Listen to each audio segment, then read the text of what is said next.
Assalamualaikum warahmatullahi wabarakatuh. Puji syukur kehadrat Allah subhanahu wa ta'ala yang telah banyak melimpahkan rahmat kepada kita, melimpahkan nikmat-nikmat kita selama hidup di dunia, yaitu nikmat iman, nikmat Islam, nikmat kebahagiaan yang mudah-mudahan rekan-rekan semua pada kesempatan kali ini saya Imam Arifin ingin men-share tentang apa itu virus corona atau yang disebut coronavirus COVID-19. Mudah-mudahan ini bermanfaat untuk rekan-rekan semuanya dan keberkahan melimpahkan rahmat Allah kepada kita semuanya. COVID-19 merupakan keluarga besar virus yang menyebabkan penyakit infeksi saluran pernafasan. Jadi mulai flu biasa hingga penyakit yang serius seperti sindrom pernapasan akut berat yang biasa disebut SARS. Jadi penyakit ini rekan-rekan terutama menyebar di antara orang-orang itu biasanya melalui tetesan pernapasan dari batuk maupun bersin. Virus ini dapat tetap bertahan hingga 3 hari melalui plastik maupun stainless atau besi, teman-teman. Jadi hati-hati. Coronavirus ini bisa berpindah-pindah melalui perantara media tangan, baju, ataupun lainnya yang terkena tetesan batuk atau bersin. Kemudian kasus pertama yang terjadi di Indonesia itu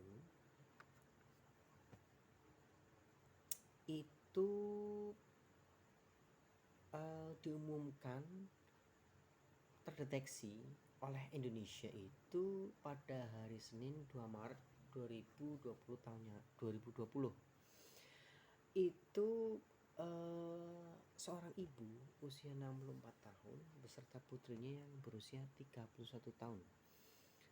Keduanya itu diduga tertular virus corona karena kontak dengan warga Jepang yang datang ke Indonesia. Dan warga Jepang itu terdeteksi meninggalkan Indonesia dan tiba di Malaysia. Itu awalnya di Indonesia penyebarannya. Kemudian kita bahas tingkat kematian akibat virus corona atau COVID-19. Menurut data yang dirilis gugus tugas percepatan penanganan COVID-19, jumlah kasus terkonfirmasi positif hingga 21 Juni 2022 adalah 6.069.255 orang. Luar biasa. Jumlah kematiannya itu 156.696 jiwa. Itu angka. Dari angka tersebut diketahui bahwa 2,6% kematiannya itu menurun dari 3,4% pada bulan Januari 2022. Alhamdulillah. Kemudian gejala virus corona. Gejala awal infeksi virus corona atau COVID-19 belum dipahami rekan-rekan itu menyerupai gejala flu, yaitu demam, pilek, batuk, kering, sakit tenggorokan, itu gejalanya. Kemudian disertai dengan sakit kepala. Penderita COVID-19 atau corona ini bisa bergejala berat, bisa itu bergejala ringan. Bergejala berat itu biasanya demam tinggi, kemudian batuk berdahak, bahkan bisa menyebabkan batuk berdarah, sesak nafas, nyeri dada, gitu. Begitu teman-teman, itu hati-hati.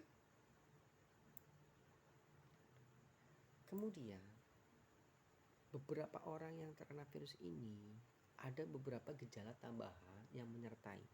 Ada yang bergejala diare, sakit kepala, terus hilangnya kemampuan mengecap rasa atau lidah itu tidak bisa merasakan masakan makanan pedas, manis atau semacamnya. Kemudian hilangnya penciuman atau mencium bau, rekan-rekan. Itu tanda-tanda, salah satu tanda-tanda gejala virus corona yang sedang menyebar. Kemudian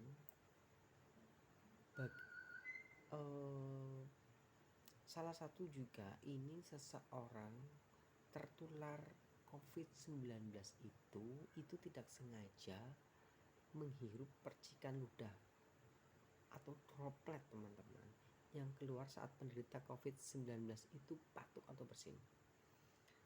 Memegang mulut atau hidung tanpa mencuci tangan itu juga hati-hati. Bisa juga virus itu ada di tangan kita tanpa kita sadari. Gitu ya teman-teman ya. Karena ini virus mudah menular, jadi kita harus hati-hati.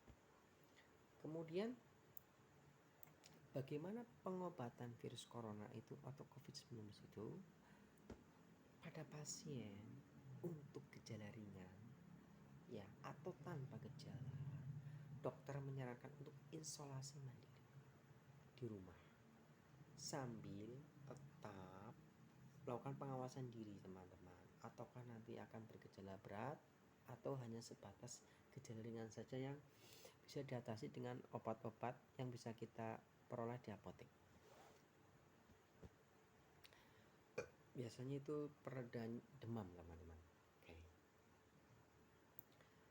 Kemudian sementara pasien yang bergejala berat, dokter itu akan memberi rujukan untuk menjalani karantina di rumah sakit rujukan COVID-19, berarti rumah sakit pemerintah itu biasanya. Dan perawatannya itu biasanya itu diberikan infus agar yang terkena COVID-19 yang bergejala berat itu tidak dehidrasi. Kemudian pemasangan ventilator atau alat bantu napas, karena biasanya ya orang yang bergejala berat itu nafasnya itu sesak atau pendek-pendek, biasanya seperti itu. Jadi perlu alat bantu pernapasan, yaitu biasanya oksigen. Kemudian nanti di rumah sakit akan diberikan pemberian obat untuk pencegahan pengentalan darah. Itu biasanya kalau orang yang sudah berat gejalanya akan mengental darahnya, jadi butuh obat untuk mengencer darah. Intinya seperti itu. Jadi teman-teman, intinya adalah virus ini sangat berbahaya. Jadi program vaksin dari pemerintah itu sangat diperlukan untuk daya tahan tubuh kita apabila virus ini menyebar kembali. Karena di akhir-akhir ini virus ini sudah bermutasi, teman-teman, bermutasi dengan virus varian baru. Walaupun gejalanya termasuk golongan ringan, tapi ini gampang menular, teman-teman. Tapi hati-hati, gampang menular, batuknya sembuhnya lama. Jadi untuk rekan-rekan yang sering di ruangan ber AC gitu ya, satu kantor banyak orang, itu harus hati-hati. Bila ada teman-teman atau rekan-rekan kantor yang udah mulai bergejala batuk, pilek, demam, itu harus waspada. Apakah itu varian baru atau hanya flu biasa saja. Jadi sekali lagi, pencegahan itu perlu diperlukan. Ikutilah anjuran pemerintah untuk vaksin booster. Karena itu untuk mengurangi atau meminimalisir virus penyebaran corona itu, sehingga tubuh kita itu menjadi, atau daya tahan tubuh kita itu menjadi lebih kuat gitu.